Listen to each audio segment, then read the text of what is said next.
Have you heard of the new inscription said to come from Mount Ebal in Israel, all the way from the time of Joshua? It is said to contain an early example of the name of Israel's God. Is it true? Let's take a look. Shalom, welcome to Rob on the Rock. I'm Rob Van Hoff, and today I want to look at a news headline that's going around.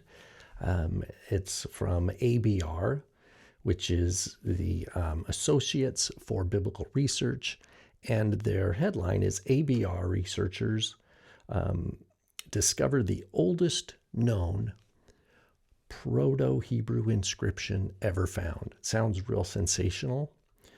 This was created March 24th, 2022.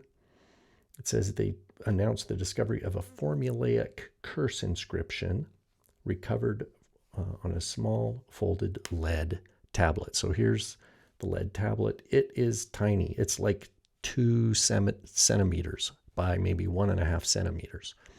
So this thing is tiny, and you can see it's folded, so it makes it really difficult. Well, what they've done is they've used what's called tomography, and tomography is where they have this fancy imaging machine that takes slices of the image. They do this in the medical field, of course, as well, of the image, and then they are able to go through and reproduce all these different, by accessing all these different slices, reproduce what the original surface would have looked like.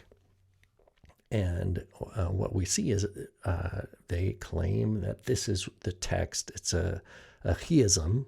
So it says it's a chiastic parallelism on this amulet. And they say it says, cursed, cursed, cursed, cursed by the god Yod, YHW, or Yod He Vav, as we'll see. You will die, cursed. Cursed, you will surely die. Cursed by YHW, cursed, cursed, cursed. Now, they don't tell us here, or anywhere that I've seen, that this is either a second person singular, like you singular, like to a male, or plural. Is it to Ya'al? Ya'al will die. So apparently this is going to be published in an article that people will be able to see. But here's the reconstruction, and this is by Gershon Galil. He's done some other stuff. Not all inscription experts agree with his work on other inscriptions that he's worked on. But nevertheless, this is the core. Twice in this inscription is apparently this 3 image cluster, which he takes to be the name of Israel's God, Yod He Vav. So, and strangely, apparently it's written from left to right rather than what we know from Hebrew right to left. So the claim is this is an ancient proto-alphabetic script of Hebrew, and it's the name of Israel's God. And so this thing that actually looks like a letter Y here on the left is in fact, according to Galil, a letter Yod.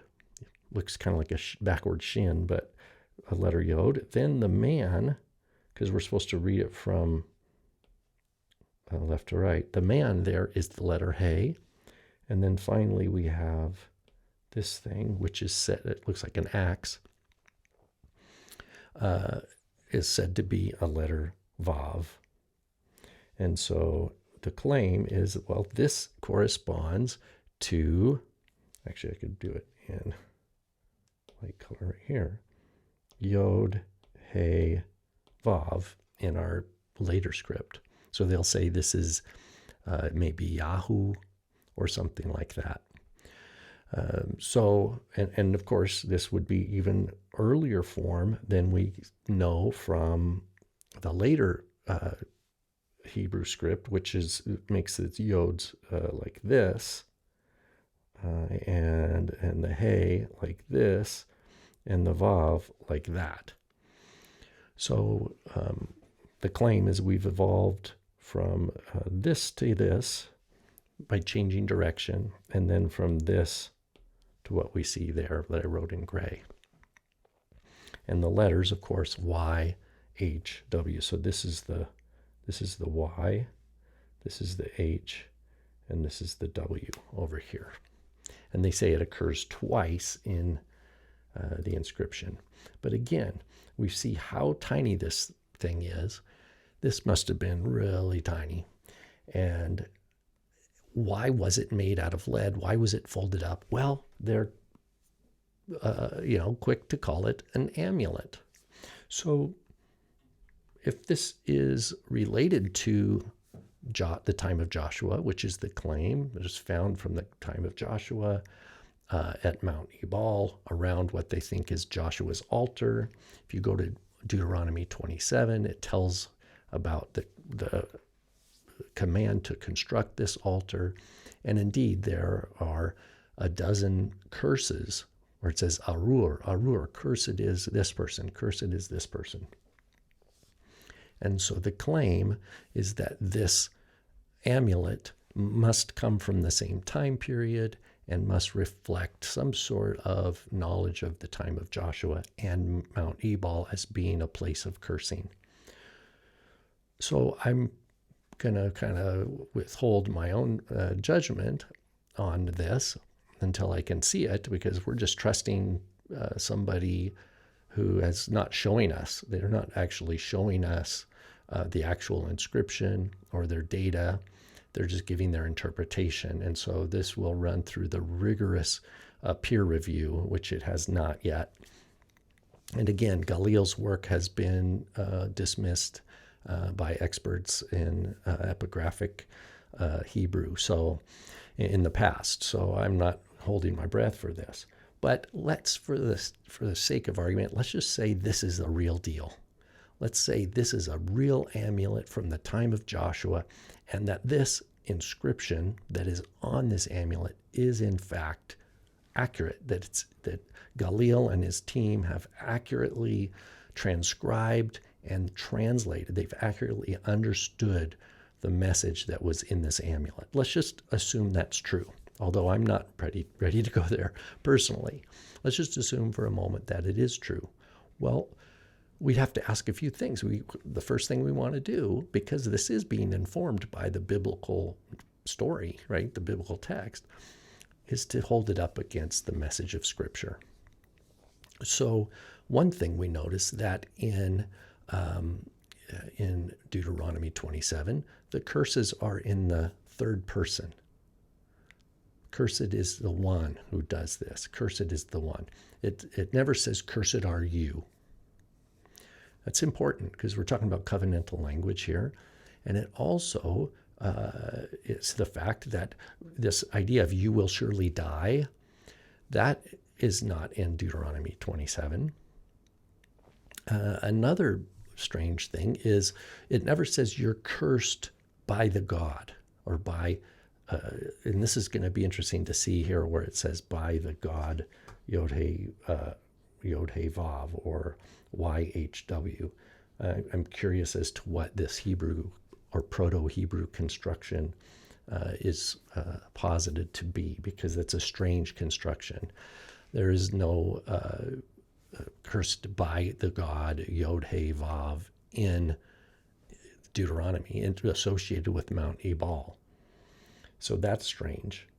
But we also know what Yeshua tells us. Yeshua says, if you're cursed, you don't curse back. You don't curse someone. You're to bless. If you abide in the covenant of Abraham, you are to be light. You are to be a blessing. God says, I will curse those who curse you. But here, what we have is an amulet. So the question is, would you wear this amulet? If someone gave you this and you knew what was on it, would you wear it? Would you keep it on your person? This seems to be some sort of amulet that, in my estimation, was made and then somehow maybe given to someone without their knowledge as a kind of curse. Like, this is what they call an execration text. This is a text that does not come from the God of Israel at all. Also, there's no place in Scripture where God's name is just Yod He Vav. We see it as a suffix form on the end of certain names, Yirmiyahu, right, or Yeshayahu, right, names like that, but never as a standalone name. So the question is, if this is even a legitimate archaeological find from 13th, 14th century BC, from Mount Ebal, with true proto-Paleo Hebrew writing on it, does it reflect the message of the Scriptures? Does it reflect the covenant of Abraham? Does it reflect the message of God's prophets, starting with Joshua? And my answer is a resounding no. It does not. It doesn't reflect the Torah of the Creator. Not at all. The idea of an amulet with tiny writing folded up that is a curse, cursing somebody, this is a hijack of the name of the God of Israel, if this is indeed a legitimate transcription. And so if we go back to the scribal work here, I think that it is highly suspect. It's probably in my guess, something that somebody did against somebody. They wanted to curse somebody. So it's an execration of somebody. And they somehow created this and tried to convey that curse through this ritual object, through this amulet. And it has nothing to do with the God of Israel or his covenant with Abraham, which commands us, you be a blessing. Bless those who curse you. Pray for those who persecute you. So this idea of cursing somebody and saying, you will surely die, curse, curse, curse. You will be cursed by the God, YHW. Yeah, that is problematic in many, many different ways.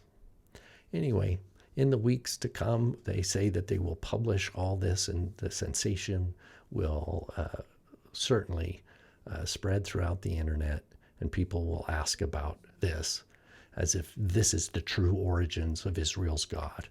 And I'm here to say, no, it's not. Shalom.